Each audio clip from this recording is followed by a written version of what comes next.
Hello dear student, इस video में हम क्वेश्चन डिस्कस करेंगे WBJE 2013 से। क्वेश्चन है a wire of length L and radius R is stretched by a length L। मतलब आपके पास कोई एक वायर है जिसकी लेंथ है L और उसको स्ट्रेच करके कितना कर दिया जा रहा है, मतलब स्ट्रेच कितना हो रहा है L, स्मॉल L। ठीक है, और इसका रेडियस कितना है R।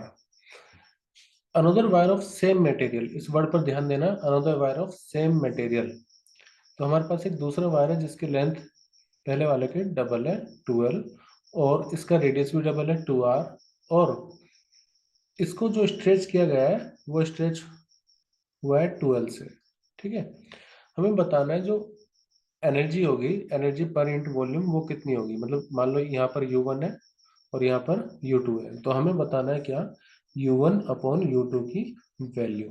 ठीक है, तो देखो जो potential energy per unit volume होती है यहाँ पर, energy elastic energy per unit volume, उसका फॉर्मूला होता है हाफ स्ट्रेस इनटू में स्ट्रेन।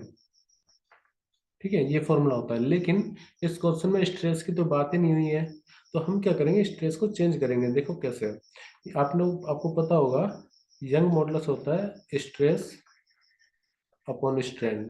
ठीक है, तो मैं स्ट्रेस को यंग मॉडुलस में कन्वर्ट करना चाहता हूँ, क्यों बताऊंगा अभी। हाफ, देखो स्ट्रेस को आप क्या लिख सकते हैं, स्ट्रेस हो जाएगा वाई इंटू में स्ट्रेन। ठीक है, तो ये हो जाएगा वाई, मतलब स्ट्रेस की जगह पर यंग मॉडुलस आएगा इंटू स्ट्रेन। और देखो ये स्ट्रेन तो ऑलरेडी है यहाँ पर स्ट्रेन, इसका मतलब जो फॉर्मूला होगा एनर्जी का हो जाएगा हाफ यंग मॉडुलस इंटू में स्ट्रेन का स्क्वायर इंटू में स्ट्रेन का स्क्वायर। इसको मैंने यंग मॉडुलस में क्यों चेंज किया है, तो देखो यंग मॉडुलस दोनों के लिए सेम रहेगा। ऐसा इसलिए क्योंकि सेम मटेरियल है, तो उनकी जो प्रॉपर्टी होगी, मतलब बेसिकली इलास्टिक कांस्टेंट वो सेम रहेगा। दूसरा स्ट्रेन में निकाल सकता हूँ दोनों केस में कितना हुआ, तो जब आप रेशियो लोगे U1 अपॉन U2 करोगे तो इसका मतलब 1/2 young modulus upon strain for first wire का square upon 1/2 young modulus same रहेगा स्ट्रेन फॉर सेकंड वायर का स्क्वायर। तो 1/2 वाई से गया, कैंसिल आउट होगा, तो U1/U2 क्या आएगा, ये जस्ट आएगा स्ट्रेन का स्क्वायर, तो स्ट्रेन के रेशियो का स्ट्रेन, स्ट्रेन फर्स्ट वायर में अपॉन स्ट्रेन सेकंड वायर में, इसका स्क्वायर आपको करना पड़ेगा।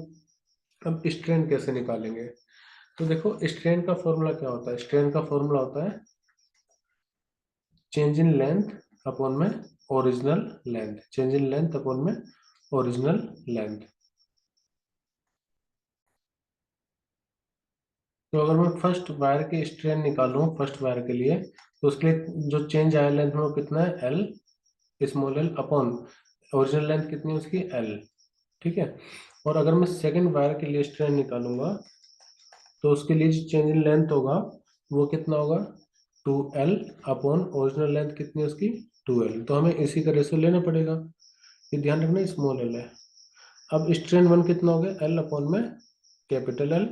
स्ट्रेन टू कितना हो गया, देखो इसको 2 से 2 गया तो ये भी कितना आ गया, L upon L, small L upon में एल। तो रेशियो क्या होगा, मतलब इससे ये कैंसिल, इससे ये कैंसिल, तो ये कितना आ जाएगा 1। तो U1 रेशियो U2 को हम क्या लिखेंगे, 1/1। So that's how you can solve this problem and option will be, correct option will be option D।